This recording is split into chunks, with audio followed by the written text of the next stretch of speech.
Warning: whenever there is a major economic crisis, more laws and regulations follow, usually for the worse. Hello, I'm Steve Forbes, and this is What's Ahead, where you get the insights you need to better navigate these turbulent times.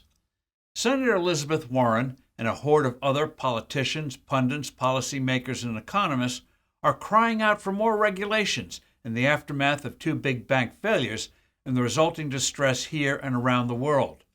The panicky reaction for more stringency is misguided, however.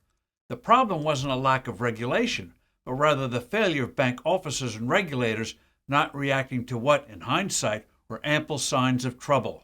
The Federal Reserve, in fact, raised concerns about Silicon Valley Bank back in 2019. The real problem is not a lack of rules. Banking is one of the most regulated industries around, but rather human error. Bad judgment can't be prevented by laws. Executives get caught up in euphorias just as stock market investors often do. The experience of the after-disaster regulation in this century should serve as a stern caution. That high-tech bust of the early 2000s, as well as accounting scandals at some large companies, led to the passage of the Sarbanes-Oxley Act that imposed stringent rules primarily on publicly held companies.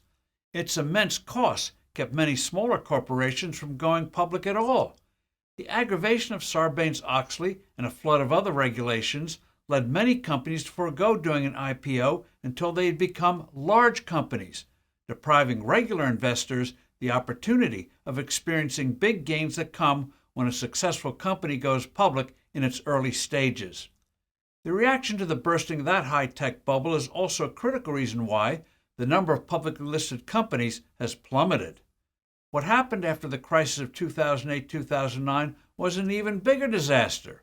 The resultant Dodd-Frank Act imposed a raft of stringent regulations on banks, which hurt lending.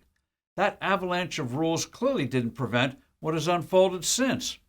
One enormous mistake before that crisis, and even more so afterwards, is risk-weighting capital rules for various classes of assets. Government debt and mortgages were deemed prime assets. Thus, before it nearly defaulted a decade ago, Greece's government debt was by that criteria less risky than the debt or the equity of Apple. Also ignored was the duration of those assets.